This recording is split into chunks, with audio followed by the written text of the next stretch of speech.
Hey everyone, Megan here, touching base on week 2 of my half marathon training from last week. Some points I want to touch on today, first being the training from last week, 2, where I stand with the 24-day challenge with Advocare, and 3, running apps for the iPhone. First off, the training I did last week. Monday I ran 3 miles. I incorporated some speed and incline drills on the treadmill, and then afterwards I followed up with some squats and some strength training. And then Wednesday I ran between 1 and 2 miles, and that's pretty much all I did last week. I'm almost ashamed to admit that I didn't do a whole lot.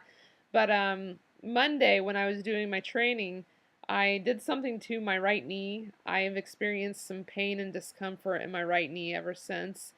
And I've never really had the strongest of knees. I've always had kind of a crunchy cartilage sound.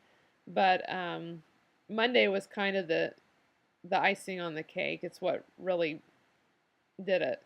So ever since then, I've been wrapping my knee in an ace bandage. I've been applying Young Living essential oils, the peppermint and valor oils, to the front, sides, and the back bend of my knee where I've been experiencing the pain. And while these methods have been beneficial, um, it's not healed up. The issue hasn't resolved.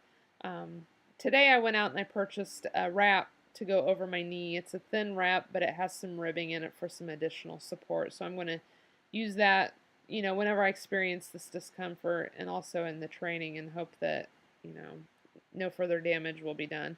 If push comes to shove, I'll end up going to the doctor just to find out exactly what's going on and how I can remedy the situation. Funny side note, which relates to this issue. I follow Runner's World on Facebook, and yesterday they posted an article. I followed the link to the article, and they were talking about knee pain in runners. And women typically experience pain more than men do. There was a board that did a study on 30 women, and half of the women didn't experience any pain, but the other half did. They found out that issues below the knee aren't typically what cause the knee pain. However, it's the hip adduction in women, the position of the hips and the way the woman runs because of the position of the hips. And a lot of people in the comments section underneath the article was suggesting suggesting doing squats, and specifically single leg squats. And I hate squats. I mean, it's the one thing that I'd prefer not to ever do. But they were all suggesting it, and I'm probably tonight when I do my training, which today is strength and stretch of the training. I'm going to be working with a Biggest Loser DVD. I'm going to do about a half hour, and a lot of the DVD has squats and things to help strengthen the hips. So hopefully I can work out of this situation and not have to go to the doctor if at all avoidable. So point 2 I want to touch on, the 24-day challenge with Advocare. I'm on day 10 today, which is the final day of the herbal cleanse portion of the challenge. And to date, I've lost 8 pounds. I'm not a stickler on numbers as far as being hush hush about my weight. I'm pretty open about it. So at the beginning of the challenge, I started at 177.2 pounds, roughly. And today I weighed in at 169.0, which is awesome. And I have 14 more days remaining in the challenge. It's the max phase portion of the challenge.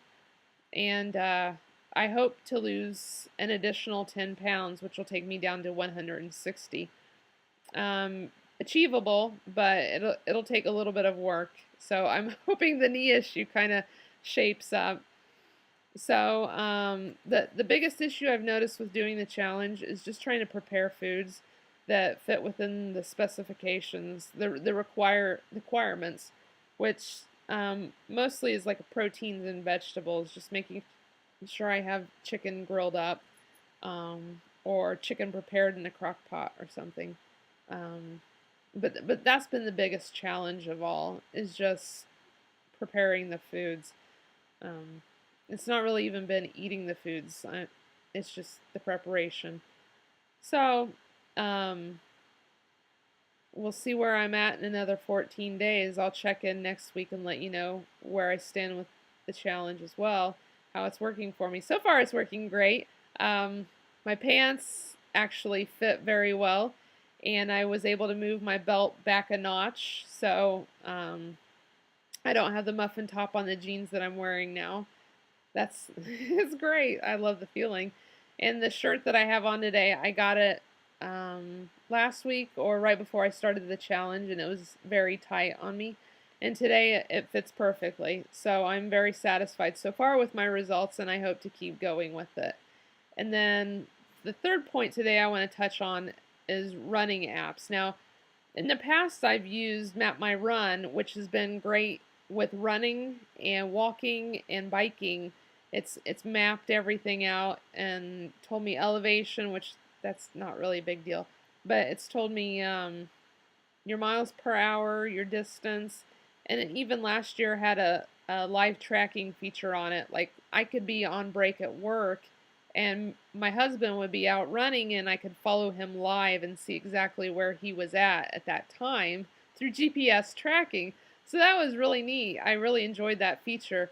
But Map My Run's been doing some changes with their systems, their app features, and I'm afraid I might have to switch from it because they're really pushing for people to purchase subscriptions with them, and I want to keep it free if at all possible. So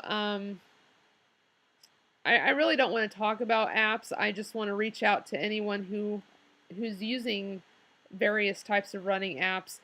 Just let me know exactly what you're using and how it works for you, what the pros are and what the cons are, because I haven't really searched it out yet, and the weather's still kind of crummy.